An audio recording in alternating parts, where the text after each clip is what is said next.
fiainana Jesosy Kristy tompo tonga ho am-pony zay rehetra mino sy mandray anao manome fiaina vaovao mahatonga anay olom-baovao amarino aminay indray zany anio fa ianao no fanantenanay ianao no fifalianay ianao no famonjenanay saotra tompo amen. Ny filazantsara araka an'izao toko fahadimy andehany fasivy amin'ny telopolo ka hatramin'ny fahafito amby efapolo no amangen'ny tompo sy ampahirezany alao indray anivo. Herim-po veromaina zany no lohatenin'ny afatra omenantsika anio. Herim-po veromaina zany tokoa no azo andikana ny vokatry ny ezaka ataon'ireo mpitondra fivavahana jiosy tamin'ny andro an' Jesosy Kristy. Eny ny akamaroany jiosy mihitsy azy mandraka androany manao ezaka manana fanampo fa haiveromaina. Inona avy zany herim-po veromaina nasehon'reto jiosy tamin'ny andro an' Jesosy Kristy zany? Ny voalohany amin'ireny dia ny hafanampo fotsiny. Eny tompoko misy amin'izany mbola tsy manana amin'ny tompo, tsy mbola mibebaka fa teo mampiseho hafanampo. Eny olona midiso hevitra rehefa mafana fo izy dia ampiangonana dia mieritreritra hoe hitan'Andriamanitra, tian'Andriamanitra. Tsia hita amin'izao afatra omen'i Jesosy amin'ny jiosy zao hoe veromaina zany rehefa mbola tsy Jesosy Kristy ny tompo sy mpamonjy anao no raisinao eo am-ponao. Eto zany zao reo mpitondra fivavahana jiosy reto, fariseo, sadoseo, ny mpanora-dalàna zay itodian'i Jesosy Kristy manokana dia tena anisan'izay mafana fo. Ny azy tsy mba folo fotsiny isan'ny didy tandremana fa efa nampiakariny 360 antsoiny hoe mitzvot. Tsy maintsy manao an'ny akanjo mirebareba be sy ny haingo samihafa feno soratra masina. Tsy any amin'ny tempoly ihany izy manao raoby fa hatrany an-tsena. Hafanampo hoe misy ohatran'izany tompo. Tsy maintsy manokana fotoana andinihana soratra masina ary anarana azy tsy anjery. Testamenta taloha na ny Torah ny soratra masina tamin'izany. Raha misy heveriny fa manotohina ny finoany dia tsy menatra ny mifahavazavazana eny an-tsena azy. Hafanampo daholo zany fa tsy lazako hoe mahery fihetsika azy. Fa zao anefa ny laza Jesosy Kristy mivantana izy ireo amin'ny andininy fasivy amin'ny telopolo sy ny fahaefapolo. Zareo le mazoto manika soratra masina. Dinihina reo soratra masina izy. Ataonareo fa ao aminy no anahanareo fiainana mandrakizay. Ary ireny no manambara kanefa tsy mety manatonay anareo mba hanananareo fiainana. Zany hoe tena mandany hery, mandany fotoana, mandinika soratra masina fa herim-po veromaina satria lavitra Jesosy Kristy. Mampalahelo zany rehefa satria mandraka androany dia mbola misy atoko-pivavahana jiosy tahaka ny antsoina hoe ultra orthodoxe zay misy hatrany amin'ny 10 sy ray tapitrisa any Israely ankehitriny. Ao koa zany be dehibe ireo any États-Unis, any Europe miparetaka, any Amerika Latine indrindra indrindra. Ao anatin'izany ny antsoina hoe aridine zay tena mitoka-monina mihitsy miala amin'izao tontolo izao, miala amin'ny vokatry ny teknôlôjia rehetra mba tsy ho tratra ny fakapana. Zany ka tena hoe fiezahana, zany ka tena hafanampoa.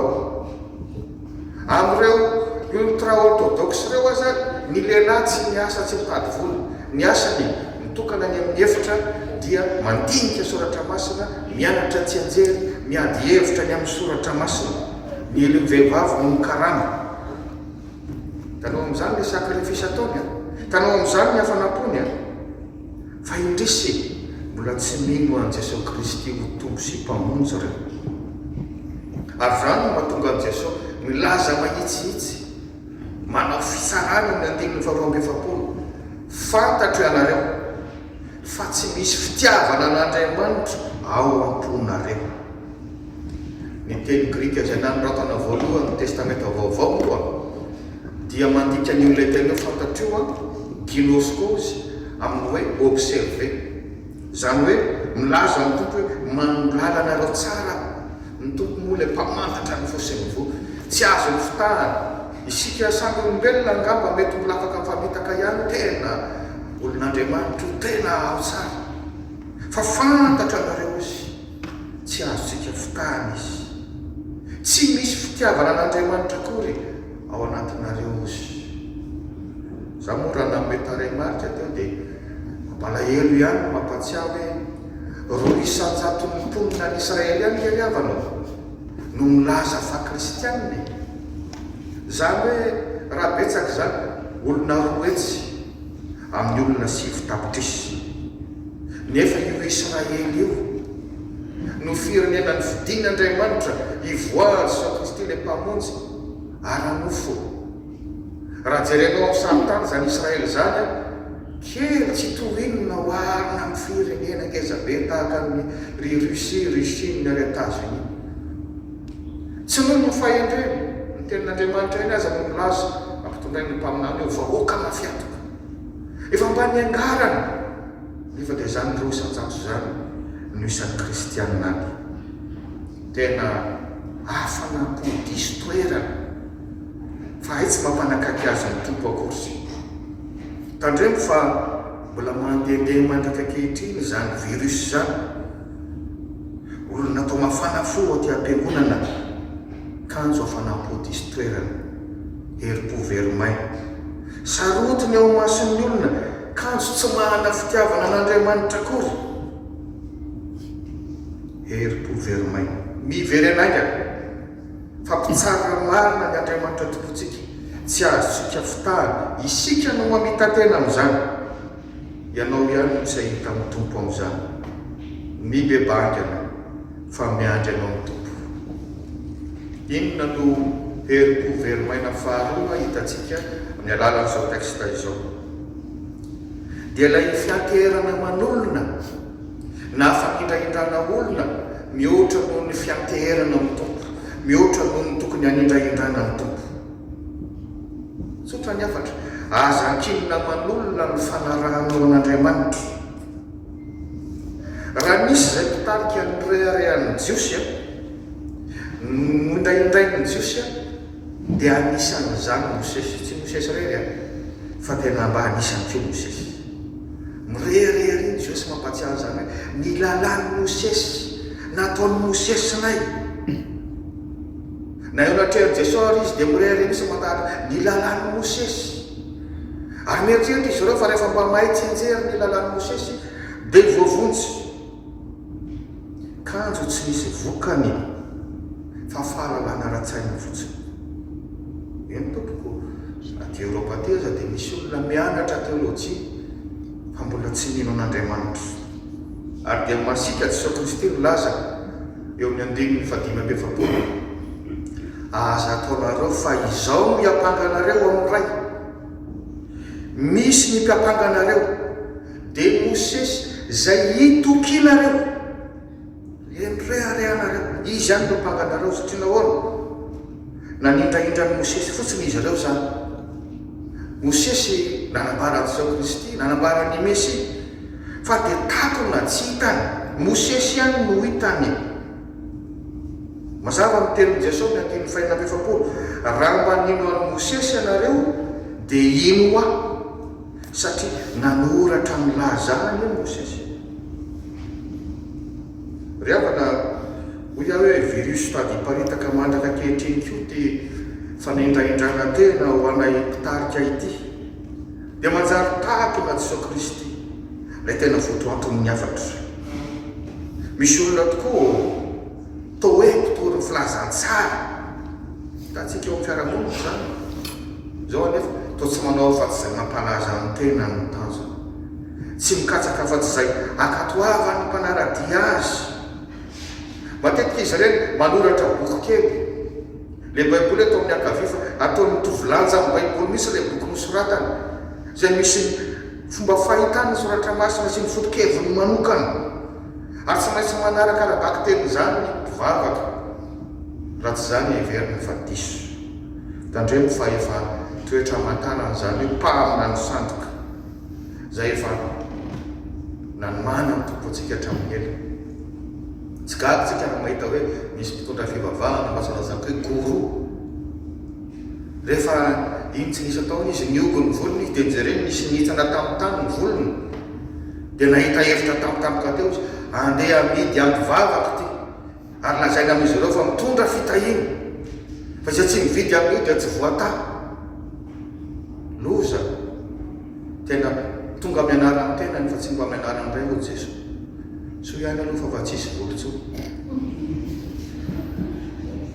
ndray maka nanantonany reny mpianakaviana anankiray tany Madagasikara vita ny fanompoko vavahana dia hoy izy misaotranao ao pastera fa tena matsiaro mahazo era isaky ny avonieny toriteninao misaotra betsaka nino fa mbola nitoizany ihany zaho izy raha vao tsy ianao nitoroteny dia tsy miaino tsony aho na dia tsara fanary izy dia tsy maintsy nanitsy azy any diso ianao raha neno ary raha ivadika tsy inao ny jesosy tompontsony aho dia ho aizy ianao sy ny fanahinao ary raha ho faty aho dia ho aizy ianao ary raha hoentin'Andriamanitra ny amin'ny toeran-kafa ianao any ambany vohatra tsy haiko ary mpitan-dranomasina ho aiza ianao ho very amin'izany ianao fa aza manao amin'izany fa diso zany fieveran'izany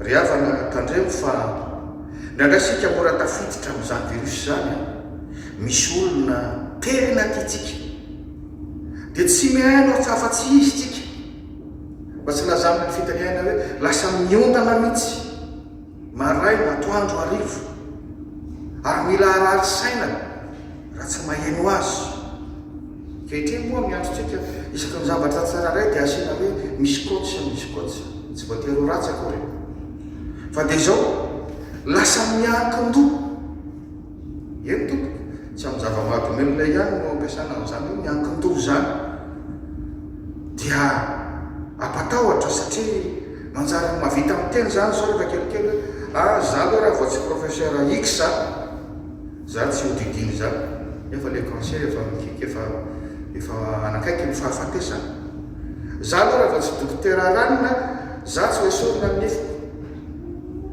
za loha raha vao tsy mandeha miaraka amiko makany am-piangona ny ranina za tsy hivavaka za tsy rotsakanao déconne tsy hanao an'izao zany mazava ny tenin'Andriamanitra ry havana Jeremia 3:7 andiny fahadimy ho voaosona zay olona matoky olona ka miala amin'ny Jehova ny fony efa vokatra le hoe raha vao manomboka matoky olona zay ianao ny olona nanaovanao fepetra ny amin'ny fanarahanao an'Andriamanitra dia hiala tsikelikely amin'ny Jehova ny fonao zavatra kely tsy tohinona dia efa matezitra sy mahadiso fanantenana anao dia miempotra ianao satria tsy tena mbola ao amin'ny tompo ny fitiavanao dia le olona tena tianao sy ankinanao tanteraka iny ve no mato anao tombony azy fijaliana sa Jesosy Kristy aza vela isy anakona amin'ny Jesosy Kristy tompo neny jiosy mosesy mindraindray mifatratra